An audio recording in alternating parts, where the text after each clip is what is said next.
শীতের ভিতরে পিঠাপুলি না খেলে কেন জানি না শীতটাই মনে হয় জমে না। তো আজকে বানালাম শীতের মজাদার সবচেয়ে আকর্ষণীয় পিঠা, পুলি পিঠা। সো হ্যালো এভরিওয়ান, আসসালামু আলাইকুম। কেমন আছেন সবাই? আশা করি সবাই অনেক অনেক ভালো আছেন এবং সুস্থ আছেন। সবার সুস্বাস্থ্য কামনা করছি। আজকে আপনাদের সাথে ভীষণ রকমের মজাদার একটা পিঠার রেসিপি নিয়ে হাজির হচ্ছি। এখানে আমি টোটালি ময়দা ব্যবহার করছি, কেননা আমার আজকে বাসায় চালের নেই, সেই জন্য হচ্ছে আমি ময়দাটা বানাবো। আর এখানে হচ্ছে আমি এই পিঠাটা কিন্তু প্রচুর পরিমাণে দুধ লাগে, আর এই দুধগুলো কিন্তু মানে একদম ঘনত্ব করতে হয়, তা না হলে কিন্তু পিঠাটা খেতে বেশি ভালো লাগে না। সেই জন্য হচ্ছে আমি এখানে শুধু দুধ দিব, কোনো প্রকার পানি ব্যবহার করব না। এই তো এইখানে দুধের ইটা ঘনত্ব করেছি। আর এইখানে হচ্ছে আমার কাছে মিষ্টি জাতীয় খাবারে এলাচ আর দারচিনি দিলে সেটার ফ্লেভার অনেক বেশি মজার হয়। আর এইখানে কিন্তু এই পিঠাটা নারকেল ব্যবহার করতে হবে, আর এইটা হচ্ছে নারকেল আর এখনকার দিনের যে গুড়, মানে এই খেজুরা গুড় দিয়ে মানে আমি টোটালি ডোটা বানিয়েছি। আর এবার হচ্ছে পিঠা বানাবো। আর এই পিঠা বানানো কিন্তু অনেক বেশি সহজ, আর খেতে কী যে দুর্দান্ত হয়েছিল বিশ্বাস করেন।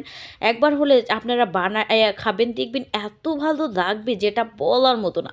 এই তো আমি সুন্দর করে পিঠাগুলো বানাচ্ছি, আর এই পিঠাগুলো বানাতে একটু সময় বেশি লাগে, যদিও বা এই পিঠাটা অনেক বেশি অনেক অনেক টাইমের ব্যাপার, তবুও বানাতে হবে। এই তো আমি রুটিগুলো বেলে নিচ্ছি, আর রুটিগুলো বেলে একটা মুখার সাহায্যে কত সহজভাবে এই পিঠাটা বানাই সেটা আপনারা দেখলেই বুঝতে পারবেন। আর এটার টেস্ট আমি কি বলবো, এটার টেস্ট আপনারা যদি বানিয়ে কখনো খান, আর যারা কখনো খান নাই তারা তো বুঝেন না এটার টেস্ট।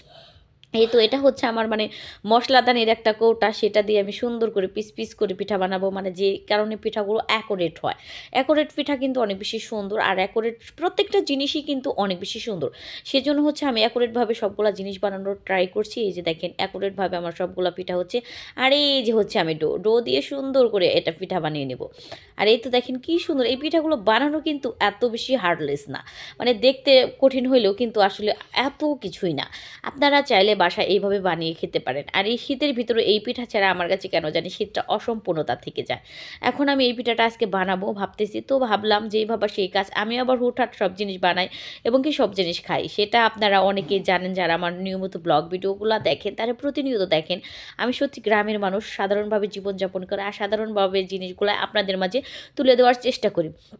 এত সুন্দর করে বানিয়ে নিচ্ছি আমি, আর আমার ক্যামেরা হচ্ছে আমার মেয়ে, সে ক্যামেরা করে দিচ্ছে। আর বিশ্বাস করেন এই পিঠাগুলো মানে বানানো সব অ্যাকুরেট হয়েছিল, আর বানানোটাও এত সুন্দর হয়েছিল, খেয়ে আমার শ্বশুর শাশুড়ি এবং কি সবাই অনেক বেশি প্রশংসা করেছিল। আমার মেয়ে বলতেছিল অনেক বেশি মজার এই পিঠা, তার নানুকে বানিয়ে খাওয়াতে হবে, তা না হলে তার ভালো লাগবে না। যাই হোক, আমিও ভাবলাম ঠিক আছে, আমার মায়ের জন্য ওই পিঠাটা আমি বানিয়ে দেবো। আর এই তো দেখেন পিঠাগুলো আমার বানানো শেষ হয়ে গেছে। এবার হচ্ছে এই যে গুড়ের পুর দিয়ে হচ্ছে আমি যে এখনকার গুড় তো জানেনি সেরকমভাবে একসাথে সব কিছু দেওয়া যায় না, সেজন্য হচ্ছে আমি আলাদা জাল দিয়ে নিচ্ছি। আর এই যে দেখেন আমার পিঠাগুলো এক সেম সবগুলো বানানো শেষ। এবার হচ্ছে আমি পিঠাগুলো একটা একটা করে সুন্দর করে দিয়ে দিব। আর এই তো দেখেন এই যে পিঠাগুলো সুন্দর করে দিয়ে দিচ্ছি, আর এই যে পিঠাগুলো দিচ্ছি। একবারে সব পিঠাগুলো দেওয়া যাবে না, যাতে পিঠাগুলো না ভাঙে, সেই জন্য খুব হালকা হালকা করে আস্তে আস্তে পিঠাগুলো দিয়ে দিচ্ছি। দেখেন পিঠাগুলো দিয়ে সুন্দর করে নেড়ে নিচ্ছি। আর এই তো দেখেন পিঠাগুলোর ঘনত্ব কত সুন্দর আসছে।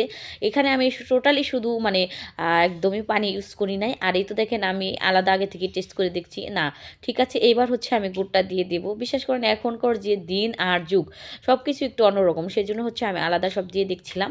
আর না, ফাইনালি আমার পিঠাগুলো অনেক বেশি সুন্দর হয়েছিল। এই তো দেখেন কালারটা মাসাল্লাহ অনেক সুন্দর এসেছে। আর এটা খেতে জাস্ট এত বেশি মজা ছিল, যেটার মানে আমি বলতে পারি এক কথায়, আপনারা বানিয়ে খেলে বুঝবেন এর টেস্টটা কী। আর এই তো দেখেন ফাইনালি পিঠা, আর পিঠাগুলোর ভিতরে যে পুরটা ছিল না, এই পুরটা যে এত বেশি মজার ছিল, এত টেস্টি ছিল যেটা বলার মতো না। আর এই তো আমি পিঠাগুলো খাচ্ছিলাম, আর আমার মেয়ে ক্যামেরা করছিল। যাই হোক, আজকের ভিডিওটা এই পর্যন্তই। সবাই ভালো থাকবেন, সুস্থ থাকবেন, আল্লাহ হাফেজ।